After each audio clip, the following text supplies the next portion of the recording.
আল্লাহর দরবারে আরো বেশি বিনীত এবং কৃতজ্ঞ হব এবং আল্লাহ যেন তামাম জিন্দেগি পরস্পরের জন্য এই কল্যাণ কামনার দোয়া করার এই মনোভাব, মানসিকতা, উদারতা এবং আন্তরিকতা এটিএম আজহার সাহেবের রিভিউ শুনানির একটা অংশ আসছে, কতদিন হয়ে গেছে, আজকে সেটা পড়ে।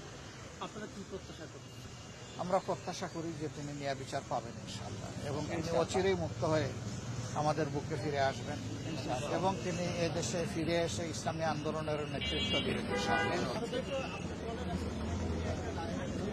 না, আজকে না, এটা 13 তারিখ হিয়ারিং হবে, 13 তারিখ ফিক্স ইনশাআল্লাহ। ওটা আমরা পাবো, কারণ এটা জানেন ভাই, আমরা কি বলবো, আমাদের উপরে হাজার জাতের জুলুম করা হয়েছে, যেটা অন্য কোনো দলের উপরে না।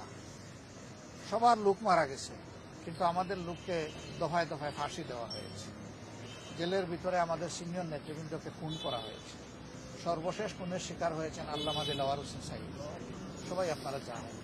তো এগুলো আমাদের দুঃখ হতো। আমাদের অফিসগুলা সিলগালা করে রাখা হয়েছিল, আমাদের নিবন্ধন কেড়ে নেওয়া হয়েছিল, শেষ মুহূর্তে এসে আমাদেরকে নিষিদ্ধ করা হয়েছে। এগুলো আর কারো করা হয়নি। বোলডোজার দিয়ে কোনো দলের নেতাকর্মীদের বাড়ি ভাঙা হয়নি, কিন্তু আমাদের বাড়ি ভাঙা হয়েছে। তা আমরা শত ব্যথা অন্তরে নিয়েও দেশটাকে ভালোবাসি, তো মানুষকেও ভালোবাসি।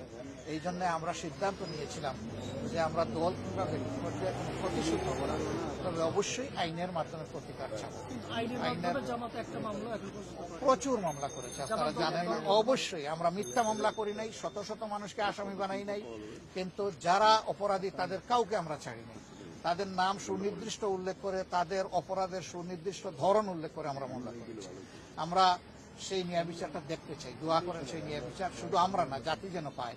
এই যে 24-এর আন্দোলনে যারা শহীদ হলো, যারা পঙ্গু আহত হলো, যারা জীবনের তরে জিন্দা শহীদ হয়ে এখন বিছানায় পড়ে আছে, কাতরাচ্ছে, বন্ধ হয়ে, প্যারালাইজড হয়ে, তারা যেন ন্যায় বিচারটা পায়।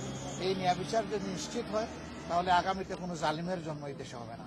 কিন্তু যদি ন্যায় বিচার নিশ্চিত না হয়, তাইলে দফায় দফায় জালিম আরো ভয়ঙ্কর রূপ ধারণ করে জাতির সামনে আসবে। আল্লাহর কাছে আশ্রয় চাই সমস্ত জুলুম থেকে। আসসালামু আলাইকুম।